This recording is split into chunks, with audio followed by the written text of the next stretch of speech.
Oke guys, welcome back to Muda Belajar Investasi. Seperti biasa kita akan menganalisa beberapa saham yang akan kita jadikan incaran untuk besok dan 1 minggu berikutnya. Semoga analisa ini bisa membantu teman-teman untuk mengambil keputusan saat apakah entry atau exit atau wait and see.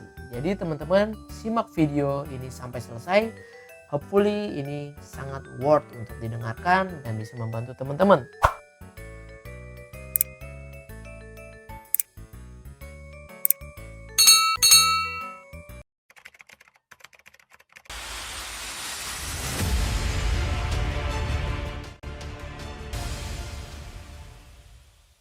Sekarang ini kita langsung masuk ke chartnya. Ini chart BP. BP ini sering jadi perbincangan trader nih akhir-akhir ini. Kenapa? Karena BP ini kan saham gocap yang berhasil bangkit sampai beger-begeran gitu ya.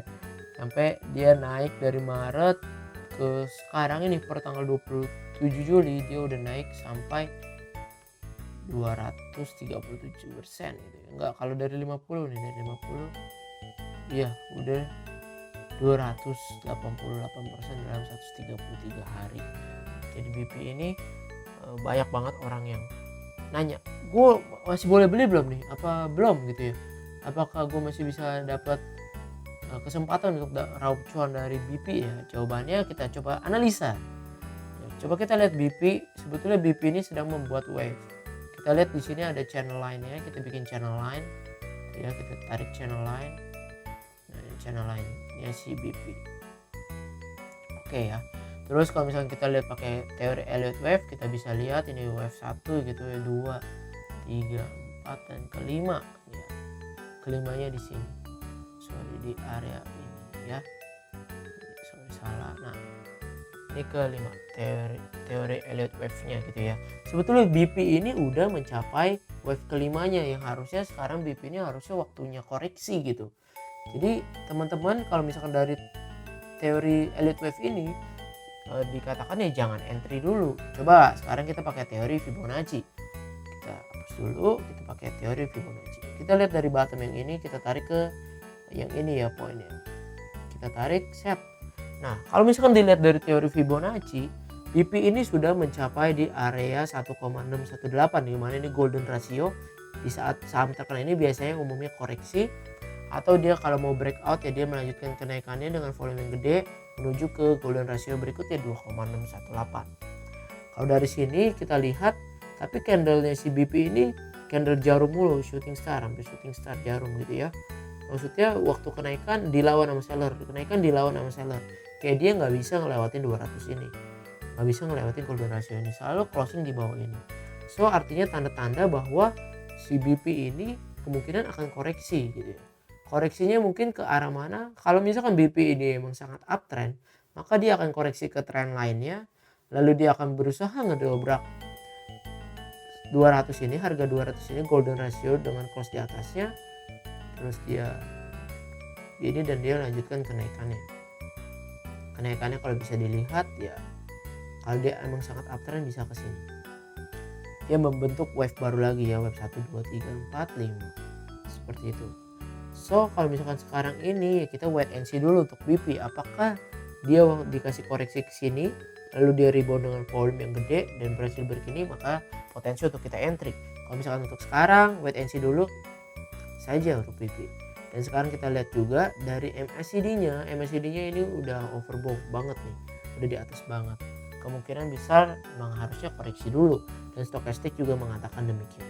Nah, tapi apakah foreign mengatakan demikian atau market maker mengatakan demikian? Kita lihat langsung ke bandarmologinya.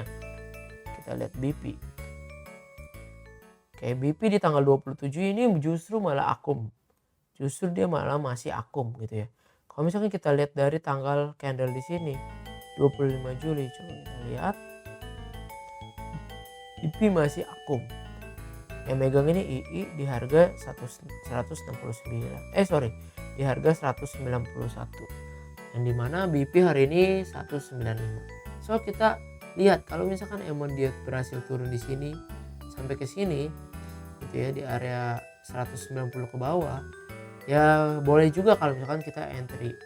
Ya berarti kita spekulasi buy karena ini mereka ini kan bukan dana kecil ya, dan average mereka ini di 190-an kalau dilihat dari tanggal 25 sampai tanggal 27. Coba kalau misalnya kita lihat dari sampai tanggal 4, mereka ternyata average-nya itu jauh di bawahnya 157. Jadi sangat riskan kalau misalkan kita entry sekarang. Jadi kembali lagi teman-teman, lebih baik wait and see dulu untuk BP ini, kecuali dia berhasil break di sini baru kita coba. Oke, kita langsung ke saham berikutnya yang menarik juga, itu Tower gitu ya, Sarana Marinara Nusantara Tbk. Tower ini menarik untuk kita analisa. Kenapa? Karena si Tower ini menunjukkan dia reversal gitu ya. Reversal nih, tanda reversal nih. Dia bikin downtrend channelnya ya. Dia downtrend channelnya. Terus dia berhasil breakout. Ya kan, ini dia bikin wave. Terus ya lower low, terus lower low. Pas dia kena sini dia berhasil nge-break dengan volume yang gede loh teman-teman. Lihat ini volumenya gede-gede banget nih. Nge-break MA50 volume gede. Nge-break MA100 volumenya biasa aja. Nge-break MA200 dengan volume yang gede, ini menarik sekali gitu ya. Menarik sekali. Sampai dia nge-break sampai dengan volume sebesar ini. Terus kita lihat apakah Tower memiliki potensi? Yes, menurut gue pribadi memiliki potensi. Kita lihat di sini ada supportnya. Ini ada bottom. Ini ada bottomnya nih. Nah, terus dia rebound. Terus dia membuat neckline di sini. Ini kan resistnya ya. Ini berarti kita coba gambarin, ini adalah resistnya dia. Kalau dia berhasil melewati itu, harusnya berpotensi selanjutnya. Kalau kita tarik lebih panjang lagi, resist ini adalah supportnya dia juga dulu nih. Resist dia juga yang di dulu nih. Set, tarik itu. Ini adalah resistnya dia juga. Jadi kalau dia berhasil break ini dengan volume, maka Tower berpotensi untuk melanjutkan kenaikan. Tapi kalau emang enggak, maka Tower harusnya koreksi dulu ke sini. Coba kita lihat dengan indikator yang lain. Nah, kalau misalkan dilihat dari stokastik ini hampir saja di overbought gitu ya. Orang udah jenuh untuk membelinya, tapi dia masih golden cross gitu ya. Kalau misalnya kita lihat dari MACD ini Tower, dia masih positif, dia masih sangat positif. Nah tapi teman-teman, kalau misalnya kita lebih dekat lagi, ada kejanggalan sedikit dari MACD-nya, yang dimana MACD-nya ini divergence.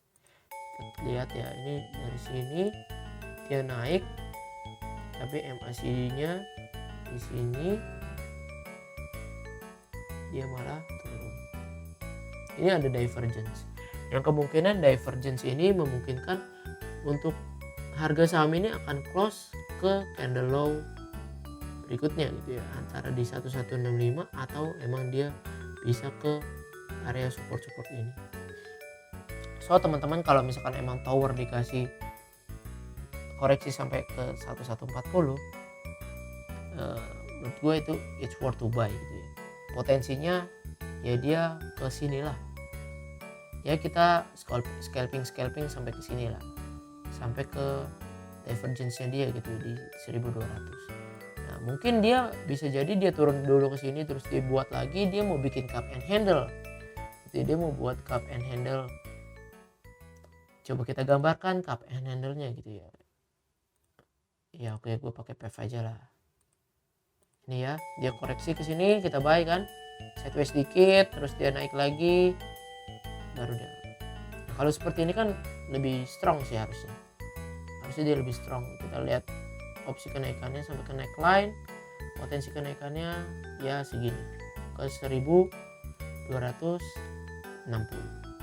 seperti itu. Jadi kalau mau masuk Tower, kita tunggu aja di area 1140, hopefully dikasih, terus kita coba mulai entry.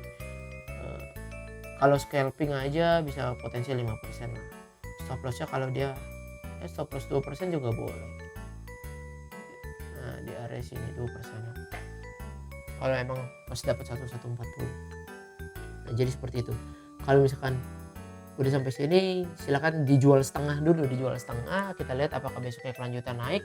Ya pas dia besoknya lanjut naik dikit, kita buy lagi di situ setengahnya ya, karena dia masih memiliki potensi untuk memenuhi target cup and handle ya atau double bottom ya gitu ya di area 1265. Coba kita lihat 10%. So itu untuk power, menurut gue masih sangat menarik untuk kita lihat gitu ya. Selanjutnya saham berikutnya yang gak kalah menarik, Agi. Agi ini juga coba kita lihat. Kemarin Agi ini memiliki pola yang menurut gue menarik. Ya, polanya kita bisa lihat di sini ada triangle. Ya, ini uptrend terus nih. Tapi ini juga bikin triangle, symmetrical triangle. Ini wave. Yang tadi seperti BP, ini wave. Ya, 1 2. Ini triangle, teman-teman. Harusnya dia break. Ini break nih dengan volume gede. Volumenya gede loh. 2,5 kalinya. Tapi sayang sekali di tanggal 27 Juli Agi closingnya merah dan jarum gitu ya. Dan shooting star ini, hammer terbalik gitu ya. Dan volumenya luar biasa gila, gede banget. So untuk Agi better dihindari dulu. Kita lihat dulu. Dia harusnya besok lanjut merah dulu. Lanjut merah sampai masuk ke area sini. Jadi teman-teman untuk kalau mau masuk ke Agi, teman-teman tunggu Agi ini sampai di bawah 2300. Di bawah 2300. Kenapa? Ya dia kemungkinan kan kalau kita lihat ke trendline ini, ya kita lihat ya. Kalau dia turun ke sini gitu ya besok berarti kan sampai sini 2260. Di sini juga ya kan 2260. Jadi kalau di area di bawah 2300 di 2260 Agi baru menarik. Terus kita silakan setup di situ, terus stop lossnya kalau dia close di bawah MA 50 atau close di bawah triangle ini ya, seperti itu. Tapi menarik sekali kalau Agi di bawah 2300 berarti dia tertahan di triangle ya dia. Kalau misalnya kita lihat dari MACD ya dia masih positif kok, stokastiknya juga, tapi stokastiknya menunjukkan jenuh beli gitu ya, menunjukkan jenuh beli. Kalau dari MACD dia masih positif untuk naik seperti itu. Coba kita lihat Bandar ya, kita lihat market maker Agi. Coba kita lihat di tanggal 27 ini kenapa bisa begitu. Nah ternyata cuma normal distribusi kok, tapi ya normal distribusi ya distribusi tetap gitu ya. Kalau misalnya kita lihat dari tanggal 25 nya distribusi, jadi ini udah pada ngebuang nih, berarti mereka udah merasa cukup dapat profitnya kali, atau mereka mau switch ke saham berikutnya. Jadi untuk Agi seperti itu. Nah selanjutnya saham terakhir Friend gitu ya. Friend kemarin ada isu katanya Alibaba mau masuk ke Friend gitu. Terus juga pas tanggal 26 Julinya langsung Friend naik tinggi dengan volume yang gede. Tapi hari ini dia tutup merah, dibanting juga dengan volume, tapi volumenya lebih kecil dari ini, tapi tetap gede 2,5. Jadi untuk yang mau masuk Friend menurut gua tunggu dulu sih. Nah di sini kan Friend ada polanya nih. Di sini kita bisa lihat di sini ada pola double bottom juga. Itu neckline. Yaitu neckline-nya kita bisa lihat ya di sini ya. Tertahan di MA nih. Tensinya segini. Nah tapi double bottomnya ini udah tercapai nih masalahnya teman-teman. Ini targetnya si Friend udah tercapai. Jadi emang udah it's time to koreksi gitu menurut gua. Ini kan udah tercapai kan targetnya tuh. Tercapai, udah kena. Terus dia langsung koreksi. Nah teman-teman boleh tunggu Friend-nya masuknya di mana, di area 90. Teman-teman bisa tunggu di area harga 90. Kalau misalkan di area harga 90 menurut gue ya rewardnya risknya ya nggak terlalu besar. Kalau sekarang ini masih sangat riskan banget. Pas udah tunggu di 90 ya baru teman-teman boleh coba entry. Jadi kan kalau misalkan dari teori teknikal dia koreksi sementara dengan low volume, pastiin waktu ke 90 volumenya kecil baru dia melanjutkan kenaikannya. Seperti itu. Kalau misalkan melanjutkan kenaikannya kita bisa lihat dari Fibonacci aja, dari bottom terdekat ke top terdekat. Lanjutkan kenaikannya kemungkinan bisa ke 118. Ya, sip ke sini. Kalau dari MACD positif, dari stokastik overbought melanjutkan penurunan. Tapi kalau menurut gue juga harusnya Friend turun dulu sih. Coba kita lihat dulu ya. Apakah dia akumulasi atau distribusi? dari tanggal 27 ya, netral teman-teman, justru dia netral gitu. Dari tanggal 25 kita lihat sampai tanggal 27 akumulasi. Jadi 27 ini dia bilang netral. Tapi ada beberapa broker bilang ini distribusi, bayar 40 seller 35. Distribusi kecil ya, makanya kita tunggu aja sampai 90. Kalau distribusi kecil kan berarti bagus, berarti koreksinya itu ya pullback sementara ya, koreksinya volume kecil ya. Kita tunggu di area sini, terus kita coba entry, maka risk and rewardnya lebih menarik ya kan. Menarik sekali kalau misalkan kita dapat di harga segini. Kita dapat ke 100 lagi aja kita udah 10% gitu ya, apalagi kalau dia dapat sini. Tapi teman-teman jangan liatin profitnya doang, teman-teman juga harus ukur risknya ya. Kalau ini ya stop lossnya di mana? Stop lossnya waktu dia breakdown MA 200 aja, atau dia breakdown neckline juga boleh 4%an gitu ya. Jadi kita kecil-kecil lah, copet-copetan. Oke, sip. Berikut adalah analisa 4 saham yang menurut gue menarik, bisa kita jadikan incaran untuk besok dan 1 minggu ke depannya. Jadi teman-teman, lagi-lagi terima kasih sudah mau menonton video ini sampai selesai. Semoga video ini bisa membantu teman-teman untuk mengambil keputusan dalam trading atau investasi teman-teman ke dalam sehariannya. Dan mohon dukungannya kalau misalkan merasa analisa ini bermanfaat, teman-teman bisa bantu subscribe dan share video ini ke rekan-rekan yang lainnya. Semoga channel ini bisa makin bertumbuh dan juga makin bermanfaat untuk banyak orang. Terima kasih semuanya, salam cuan.